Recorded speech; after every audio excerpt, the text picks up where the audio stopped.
Hey pals, welcome back to the Nourished Soul Podcast. In today's episode, we are going to explore 3 of the biggest reasons that you can't stay consistent on your health journey, on a weight loss journey, on a self-connection journey, some self-care, why it is so hard to stay consistent on the things that we know are going to help us and move us towards our goals and make us feel better, and how we can break that cycle. Have you ever found yourself saying, I just need to get back on track again? Or I just need to rein it in a little bit. Or I need to get back on that horse.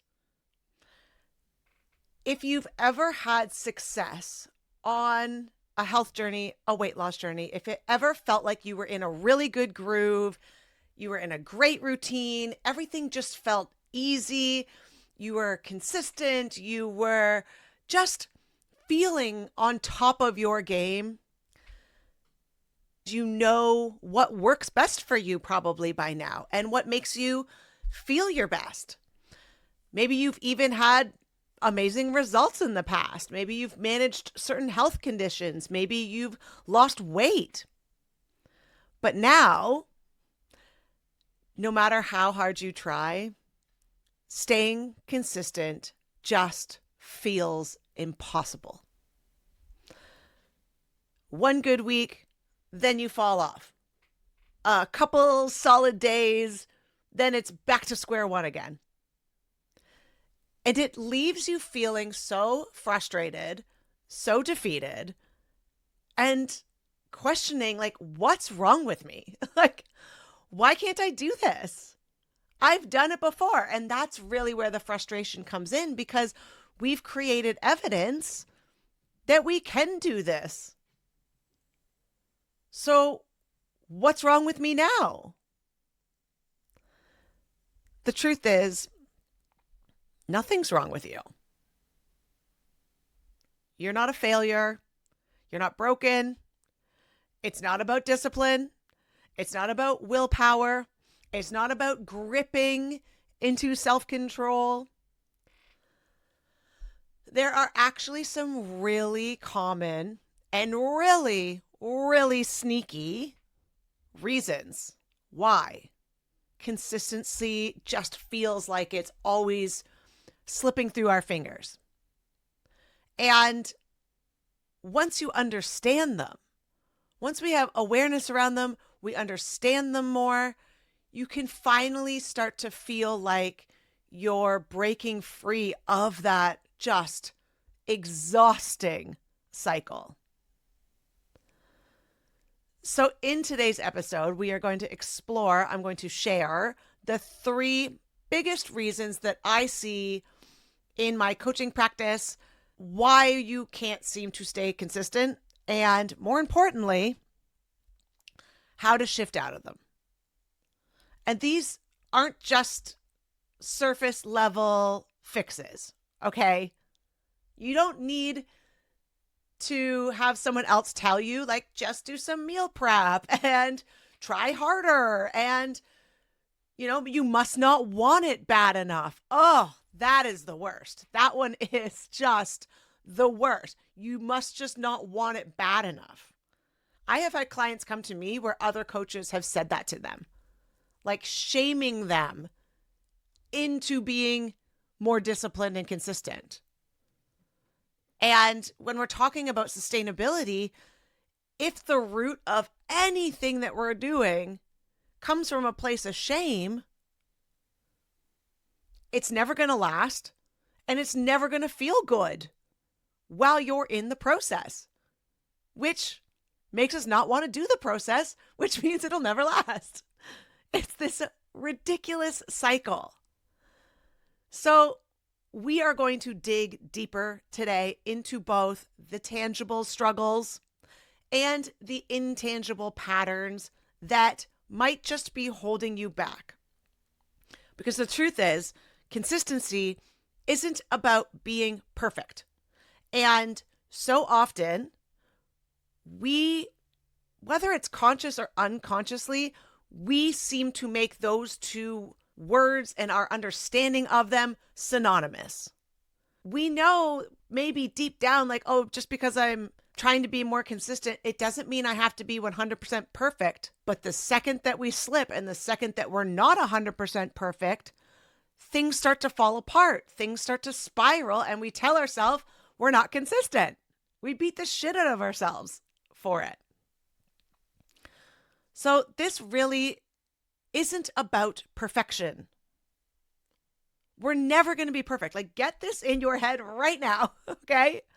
Whether this is for your spiritual practices, whether this is for your food choices, your steps, your exercise, whatever the case may be, you are a human being. And as a human being, we are imperfect. We are flawed. We are never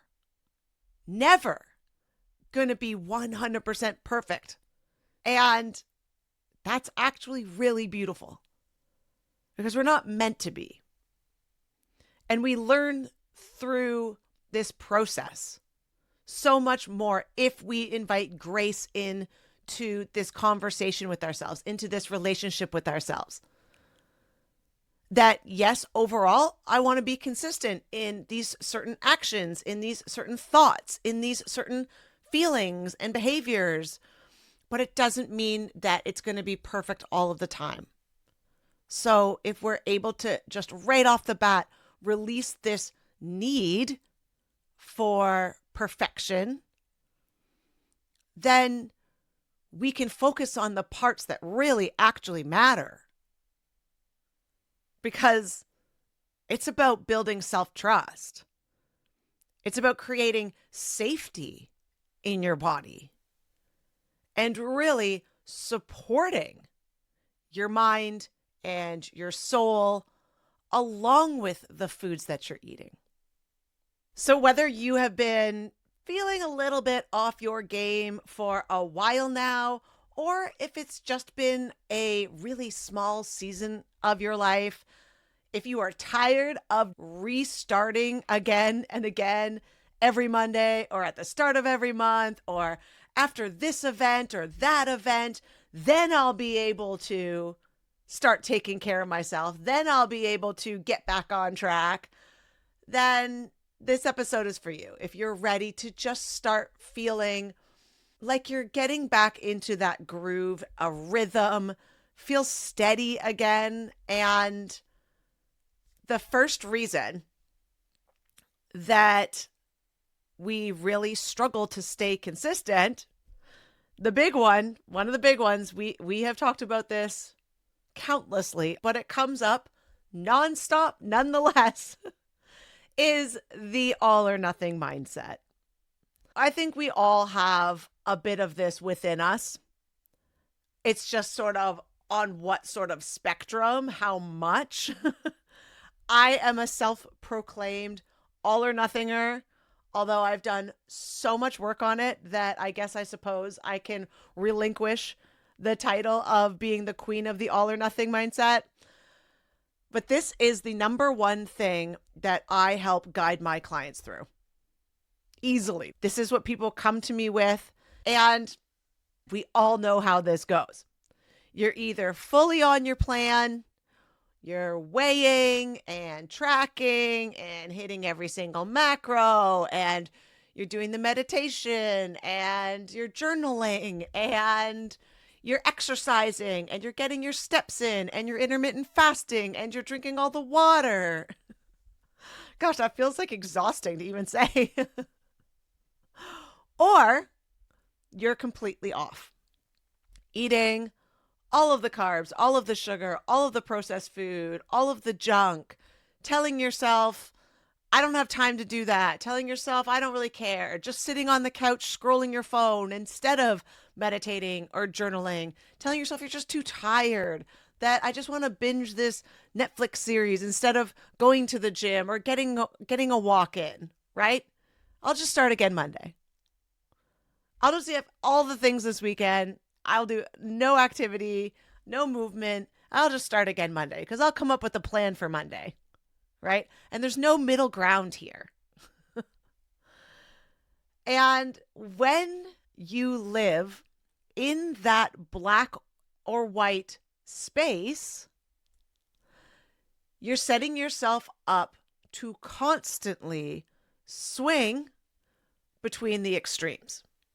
You're constantly swinging this giant pendulum where you're gripping with all of your might, your willpower, your discipline to be all on. I'm going all in on it this time. And I'm going to force, and I'm going to grip, and I'm going to make it happen. And what happens eventually is something in life happens, or we just burn ourselves out, and that pendulum drops.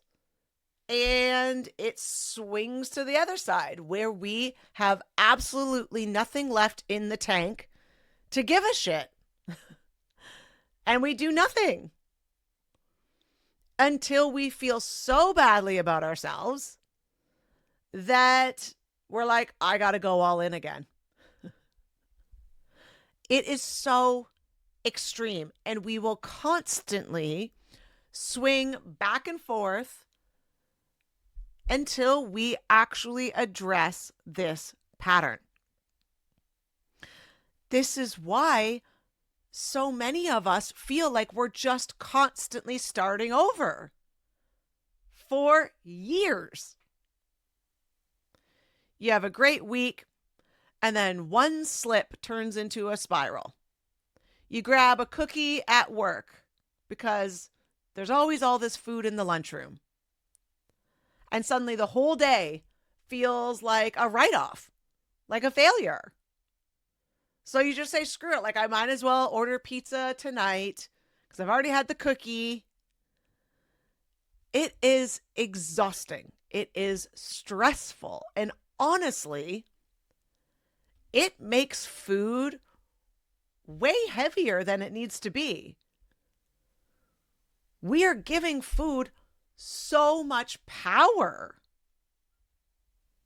Because here's the deeper issue. Every time you fall into the all or nothing cycle, you chip away at your own self-trust.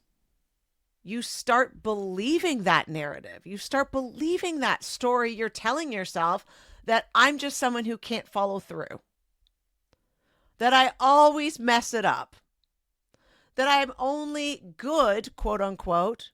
If you're watching on YouTube, I'm doing my air quotes. That you're only good for so long, and then you're bad, and then you eat bad foods. And that shame, that guilt, that's often what keeps you stuck, far more than the food itself. We'll tell ourselves it's the food because that's just like a super easy scapegoat, being like, well, why wouldn't it be the food? The food's the thing that I'm craving and eating and screwing up my whole plan. No. It's because we get caught in this pattern. It's because we hit this point where we've gripped so tightly for so long that it feels like there's no other option but to break. And then we feel so guilty and shame ourselves, and we have regret and we have worry. And it's when we let those thoughts take over, where we feel so bad about ourselves for it, that we keep ourselves stuck in the loop. So how do we reframe this a little bit? How do we break it? You start by stepping out of the black or white thinking, the all or nothing mindset, and really embrace the gray. Instead of asking or telling yourself, did I fail today? Or, oh, I just screwed up today, or fuck it, right? We shift to, what pattern am I building this week? And we're reframing it as a pattern, because essentially that's what it is. We can tell ourselves, oh, I've been so bad, or these are my bad habits. But it really is such a negative connotation to it. We really internalize that. But if we start to think of them as simply patterns to be looked at and dissolved and replaced with other patterns, then it's a little more neutral. So what pattern am I building this week? Instead of, oh, I ate the cookie and I totally blew it, try, okay, I had a cookie. What's the next best choice I can make right now? Okay, I had a cookie. Like, it's going to trigger, just prepare yourself. You're going to eat the thing and you're going to start spinning all the storylines. They're going to start popping off in your brain because that is the pattern that your brain is familiar with. Okay, so we need to acknowledge it. Okay, I had a cookie. Now we get to decide the next thought we want to have about that. Are we going to allow that to spiral into a dark place, into that old familiar, like, I can't get it together, I'm a piece of shit, I had the cookie, everything's ruined, I feel so bloated now, like, whatever.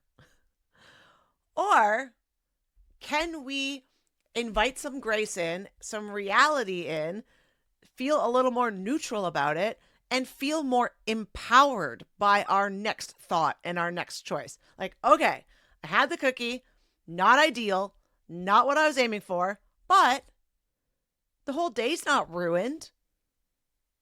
What's the next best choice I can make?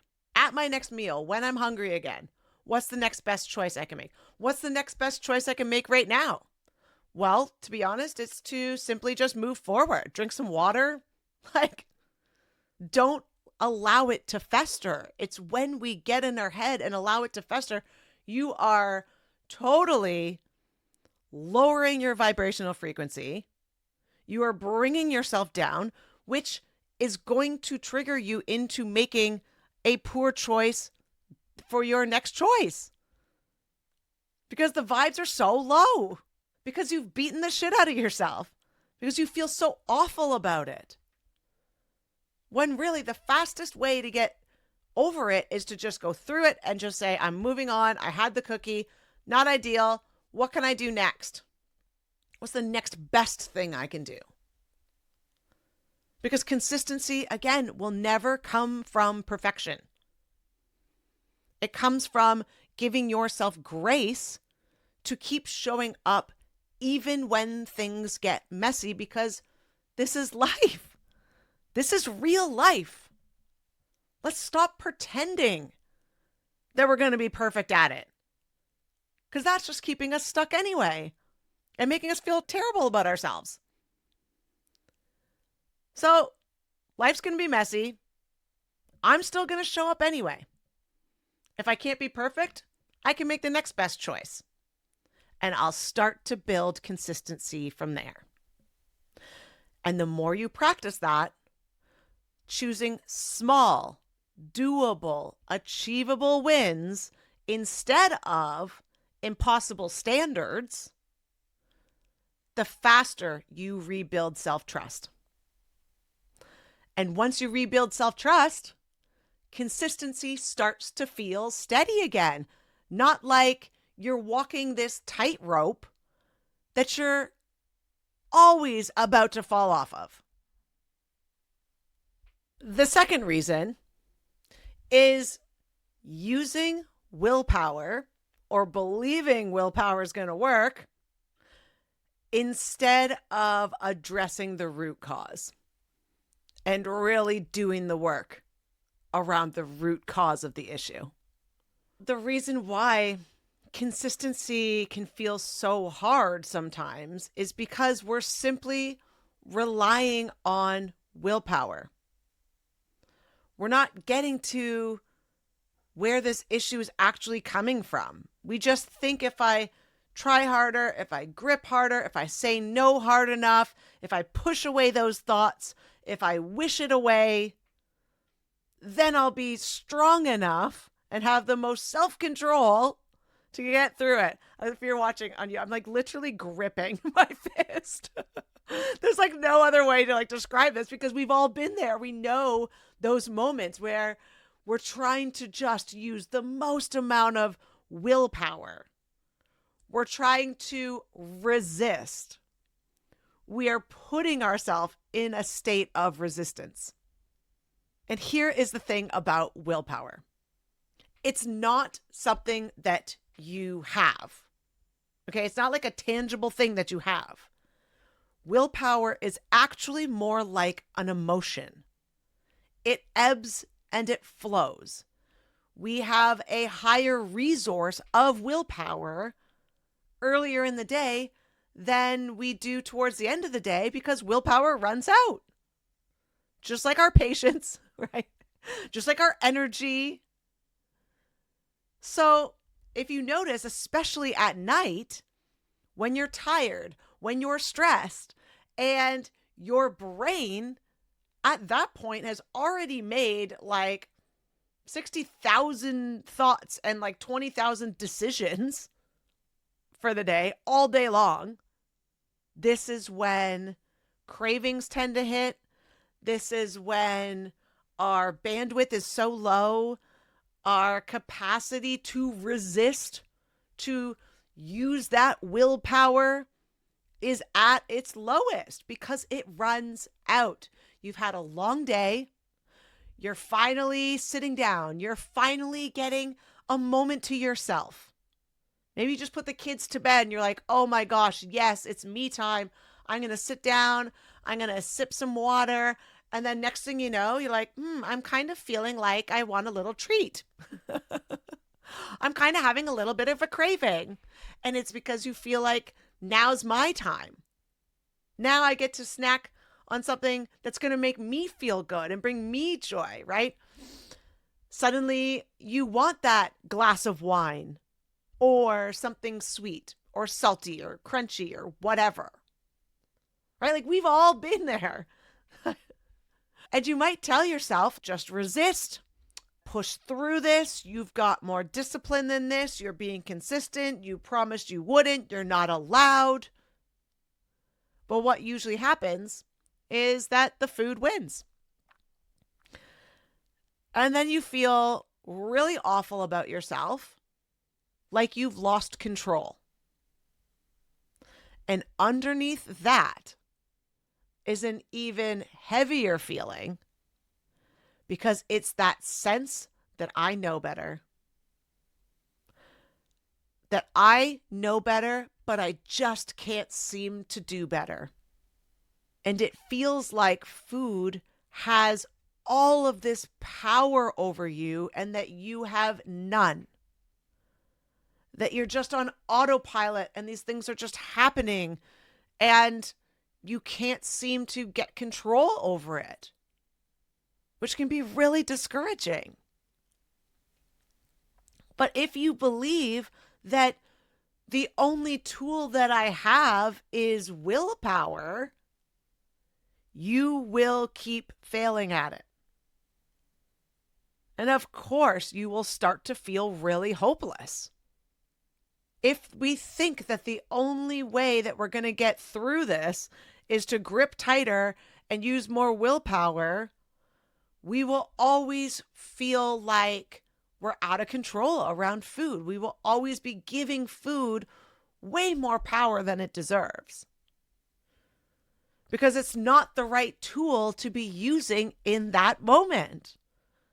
Like I said, it's an emotion. It runs out by the end of the day. So then it's like grabbing a dull knife to try to cut through something. And of course it's not going to work. Because we're not utilizing the correct tool at the right time. And maybe it's because we don't have any other tools to access. And if that's the case, I highly recommend going back and listening to the spiritual side of weight loss that no one talks about episode. Because there are tools in that episode you could try on for yourself instead. So just to reframe this little willpower versus getting to the root cause situation that we find ourselves in, here is the shift. Cravings aren't something that you fight with willpower. I know, this is crazy. We've been telling ourselves, and we've heard a million times, like, I have a craving, I need to use the willpower to stop the craving, right? Like, we've all been diet culture conditioned to believe that to be true. But it is not true. Cravings aren't something you fight with willpower. They're messengers. They're pointing you towards something deeper. Sometimes it's physical. You're tired. You've undereaten. Your blood sugar is swinging all over the place. Other times, and more often, it's emotional.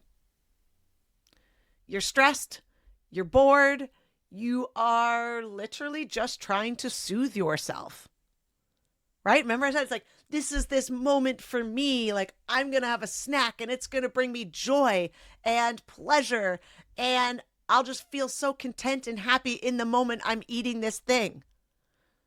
That is you using food to soothe yourself in that moment. There are other ways you can go about it.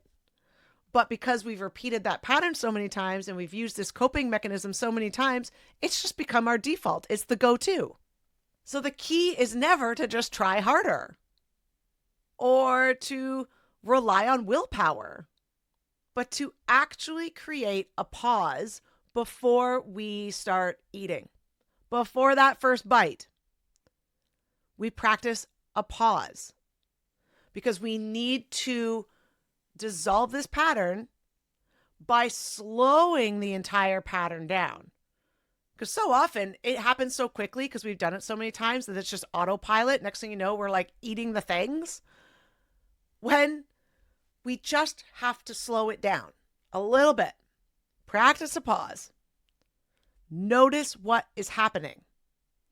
Ask, what do I really need right now? And give yourself the space to choose instead of automatically reacting. Give yourself the space to see what comes up. Like, oh my gosh, I'm actually not hungry at all. I am just exhausted. Maybe I'll just go have a hot bath. And like, that feels amazing. And you've honored yourself. And you've actually honored your emotional need more than just turning to the self-soothing, numbing food that you think is helping you, that you think is curing whatever exhaustion or giving yourself this moment of a break. And we're just utilizing other tools. But it starts with pausing so that we can slow that process down in our mind and within our actions.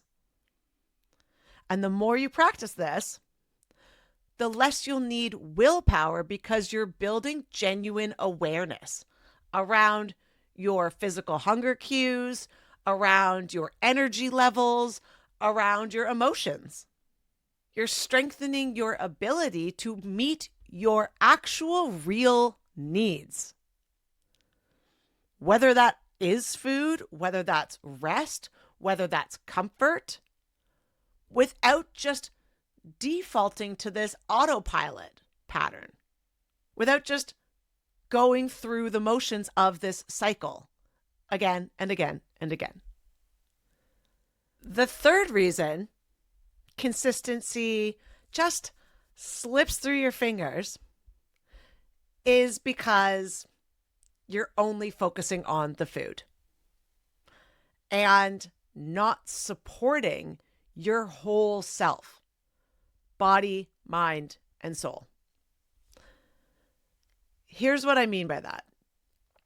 You can have the perfect meal plan, the cleanest ingredients in your pantry, all of the macros perfectly tweaked and calculated. But if your life feels overwhelming, if you are constantly running on fumes, if you are always overbooked or overscheduled, if it feels like you're barely keeping your head above water, if it feels like you're just surviving and not thriving, if it feels like you're just in this endless state of burnout, if you never slow down and actually take care of yourself, food alone won't keep you consistent. This might look like skipping sleep because you're too busy, then relying so much on coffee to just get through the day, or being so stressed out all the time that by the time an evening rolls around, the idea of cooking just feels impossible. Or maybe you keep saying that you'll get back on track, but your lifestyle doesn't leave any space for the rituals or routines that would actually make that doable. Because without those supports in place, it's way too easy to burn out. This day and age, we are living fast-paced lives. The to-do lists are endless. We're so busy. We have so many social events and things on the calendar, and getting your kids where they need to go and working full time. Like, it's a lot, okay? It is a lot. But we keep repeating that I'll get back on track after this, before like that happens or whatever. But you're not leaving any space in your schedule or in your life to have these really nourishing rituals and routines that will actually facilitate and allow that to happen. We're not making space for it in our life. We're not making time for it. We don't have the energy for it. And on a deeper level, this creates disconnection because you're just on autopilot. You feel like your whole life is about control and restriction instead of nourishment and care. And that lack of alignment makes it so hard to stick with anything long term. Because it feels like you're just constantly working against yourself. So, how we can reframe this? The solution here isn't let's double down on all the food rules. Let's get more strict. I'm going to then just do a carnivore reset with intermittent fasting, maybe one meal a day, and double down on all of the food choices because that'll build some momentum for me. And sure, until it backfires, right? We need to really widen our lens and ask, what does my body, mind, and soul need to feel supported? What does it need to feel supported? Not restricted. For your body, maybe it's more rest, hydration, or simply a gentle walk first thing in the morning instead of a punishing workout. Instead of, I'm going to go to the gym for 3 hours a day. I'm going to sign up for 4 gym classes and pump through it. And it's just why? It's not going to get you where you want to go faster. It's going to get you to burnout. For your mind, it might be journaling or doing a brain dump before you go to bed so you're not just thinking of all the things you need to do all night. Or just going 10 minutes without a screen in front of you, right? Not asking for a lot here, but we convince ourselves we don't have time or energy or space for any of this stuff. For your soul, it might be something so simple like lighting a candle while you're making dinner.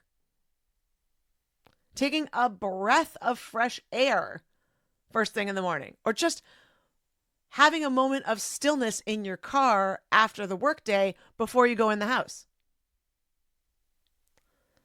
These little anchors might not seem like they're connected to food.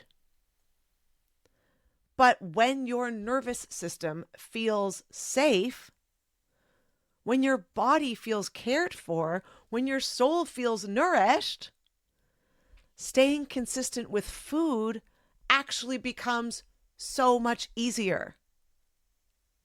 So, as we wrap up today's episode, the 3 biggest reasons you struggle with consistency aren't because you're lazy or that you don't have enough willpower.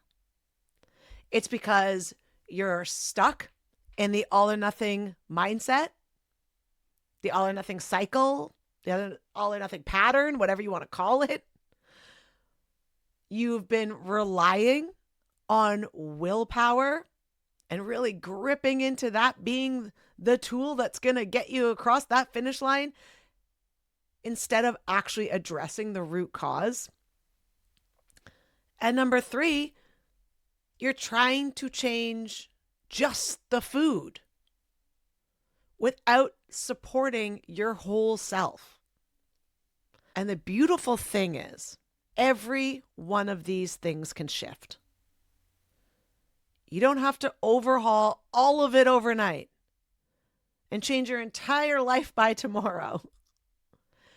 You just need to start showing up differently in really small but intentional ways. Building self-trust, creating space to just pause, and supporting yourself, body, mind, and soul. Consistency doesn't mean perfection. It simply means what you do majority of the time. It means continuing to show up even when life gets messy, because that's what actually creates lasting change. It's in those messy moments. Like, imagine you decided, I'm not going to wait until the right time to just get back on track. Because imagine you do it in a busy season. You start making small choices in between your busy season. Instead of just throwing your hands up saying like, oh, I'll deal with that, in September, in the fall. It's too late for me now in the summer, right? Like, you could be making choices even in your busy season that are going to lay the groundwork so that when things get less busy, you're flying. You're like, yes, I'm so glad I didn't just put this off and wait.